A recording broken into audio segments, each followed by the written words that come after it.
Hello दोस्तों, राधे राधे। मेरे channel में आपका स्वागत है।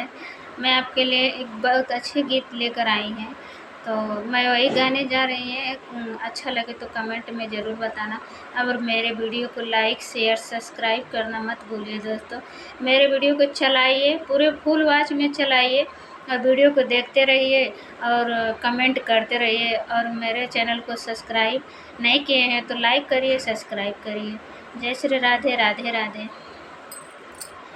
कौन रंग सुगना के कौन रंग ठोरवा, कौन रंग सुगना के कौन रंग ठोरवा। अरे हार रंग सुगना के लाल रंग ठोरवा। अरे हार रंग सुगना के लाल रंग ठोरवा। हम तो से पूछिला डाड़ी के सुगनावा, हम तो से पूछिला डाड़ी के सुगनावा। रे ससुर में ससुर कैसन होला रे लालनावा। रे ससुर में ससुर कैसन होले रे लालनावा। ससुर में ससुर हो घोड़ा चढ़ी बैठे, ससुर में ससुर हो घोड़ा चढ़ी बैठे। अरे घोड़वा चढ़ल तिलक मांगै रे लालनावा। अरे घोड़वे चढ़ल तिलक मांगै रे लालनावा। कौन रंग सुगना के कौन रंग ठोरवा।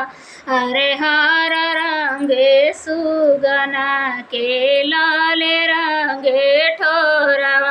अरे हार रंग सुगना के लाल रंग ठोरवा।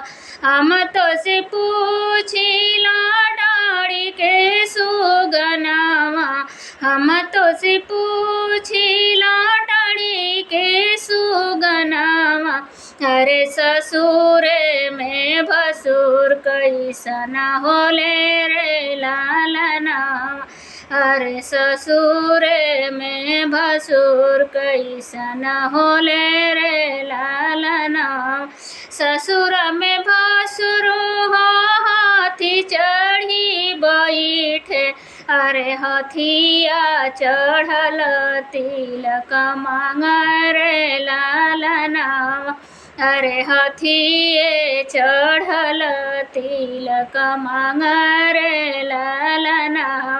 कौन रंग सुगना की कौन रंग ठोरवा। अरे लाल अरे हर रंग सुगना के लाल रंग ठोरवा। अरे हार रंग सुगना के लाल रंग ठोरवा।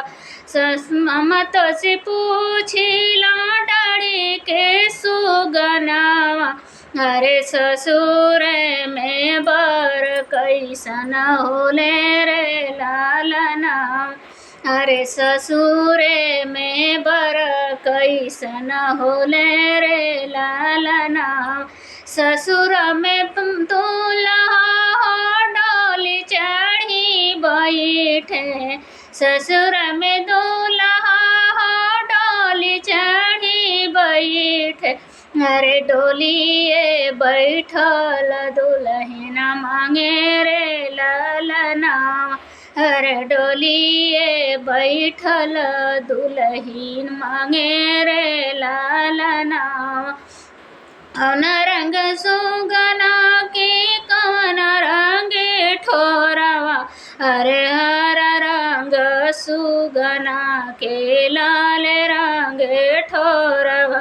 अरे हर रंग सुगना के लाल रंग